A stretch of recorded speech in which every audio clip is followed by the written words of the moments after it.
Selamat pagi pemirsa, kini Berita Lampung kembali hadir untuk menjumpai Anda bersama saya Vika Rana. Sejumlah berita aktual dan informasi menarik lainnya telah kami siapkan untuk Anda. Berikut berita utama pada pagi hari ini.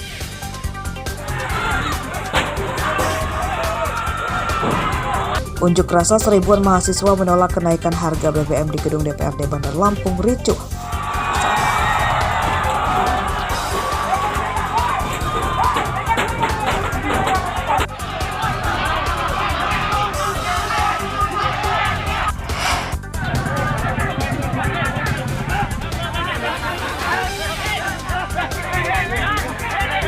Seorang pembunuh pria lanjut usia di Lampung Selatan babak belur dihakimi warga.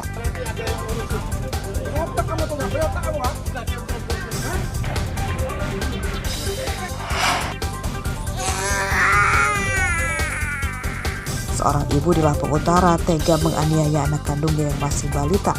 Tersangka merekam dan menyebarkan video penyiksaan itu ke media sosial.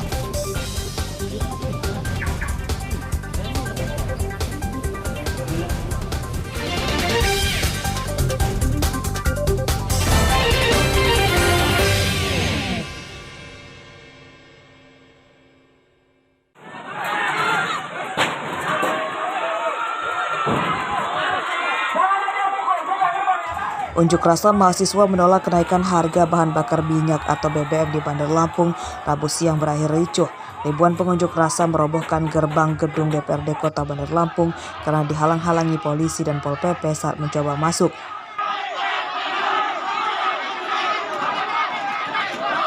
Mahasiswa yang tergabung dalam Persatuan Mahasiswa Islam Indonesia atau PMII Lampung ini juga menyingkirkan kawat penghalang atau barir.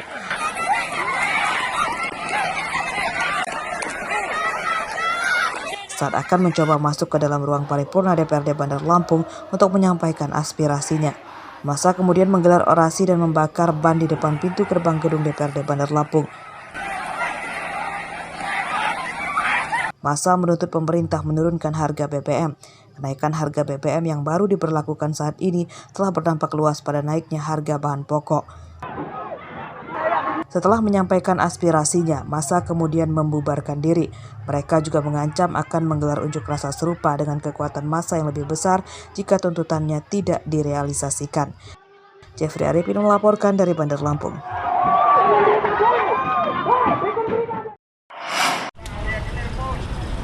Bantu evakuasi Kepulan asap ini berasal dari kecelakaan truk tangki trailer yang mengangkut bahan kimia hidrogen di jalan yang menurun panjang, tepatnya di depan pintu masuk pelabuhan penyeberangan Bakauheni, Lampung Selatan, Rabu dini hari. Truk terguling dan terbakar setelah menabrak dinding di jalur penyelamatan. Pengemudi truk bernama Samuel Girsang, warga Deli Serdang, Sumatera Utara, tewas di lokasi kejadian. Sementara kondekturnya Arianto kritis dan langsung dilarikan ke rumah sakit. Kecelakaan ini diduga akibat rem truk mendadak rusak saat melintasi jalan yang menurun panjang. Pengemudi yang berusaha mengendalikan truk agar tidak menabrak kendaraan lain akhirnya masuk ke jalur penyelamatan yang berada tepat di depan kantor Polsek KSKP Bakauheni. Kondisi korban yang terjepit itu MD dan yang kawannya itu sempat dilarikan ke rumah sakit.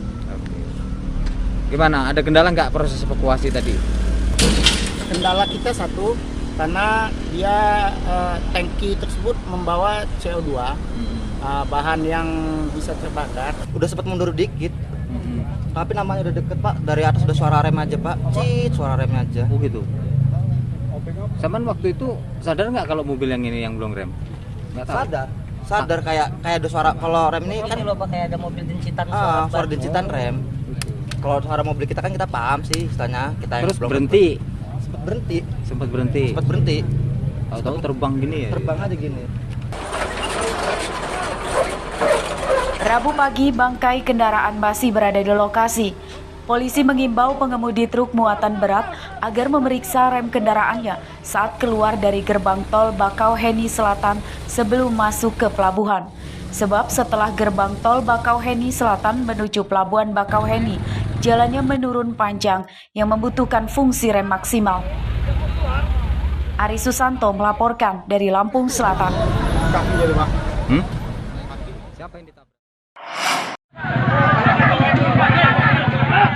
Seorang pembunuh kakek 75 tahun di desa Sri Pendowo, Lampung Selatan, Rabu siang babak belur dihakimi massa yang menangkapnya. Tersangka bernama Kurniawan, warga Lampung Selatan. Warga kemudian menyerahkannya ke polisi.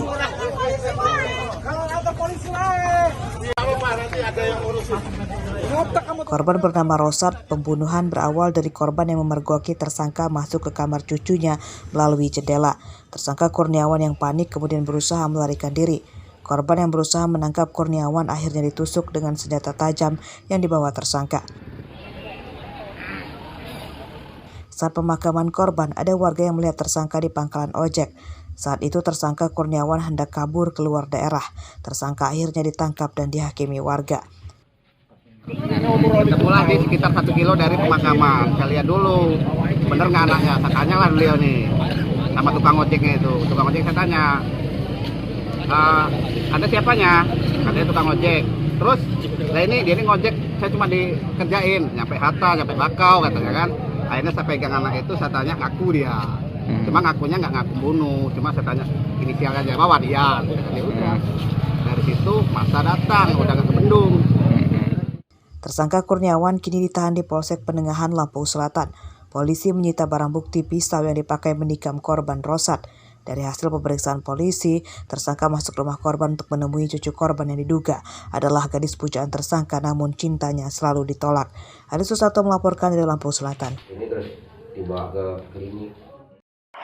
HP itu dibawa kemana HP itu? Di rumah, Pak. Di rumah, taruh di mana? Di kasur. Pembunuhan remaja putri di perkebunan karet Desa Kalirejo, Kecamatan Negeri Katon, Pesawaran terungkap. Rabu dini hari, pembunuh remaja putri berinisial IT berusia 15 tahun ditangkap polisi Polres Pesawaran. Tersangka berinisial KRS yang merupakan pemuda tetangga dusun korban yang juga masih satu desa. Bukan ya, coba terang. Coba, ibu tahu nggak habis siapa ini? Nggak tahu ya. Di sini. Tersangka ditangkap di rumahnya di Desa Kalirejo, Pesawaran. Saat dibawa ke TKP pembunuhan, tersangka KRS mengakui seluruh perbuatannya. Tersangka KRS memperkosa korban sebelum akhirnya dibunuh. Korban dianiaya dan ditusuk dengan pecahan botol. Kamu dari belakang. Oh, berarti begini ya caranya. Terus kayak gini apa gini? Tersangka KRS ingin merampas ponsel korban sebab tersangka yang sering mengirimkan foto tidak senonoh dirinya takut disebarluaskan korban ke media sosial. Korban ini, di handphone korban itu terdapat gambar-gambar yang tidak senonoh di antara dua, karena udah kenal-kenalan gitu, saling membujuk, ya kan, merayu-rayu, akhirnya mereka saling berkomunikasi melalui media sosial, chat-chatan. Nah, ini ada gambar-gambar yang tidak senonoh yang milik si tersangka, sehingga tersangka takut disebar gitu. Jenazah IT ditemukan pada Selasa pagi oleh seorang petani yang akan panen getah karet. Lokasi pembunuhan dengan rumah korban berjarak sekitar 500 meter. Korban tewas akibat luka di kepala dan terdapat luka sayatan di leher. Andri Kurniawan melaporkan dari Pesawaran.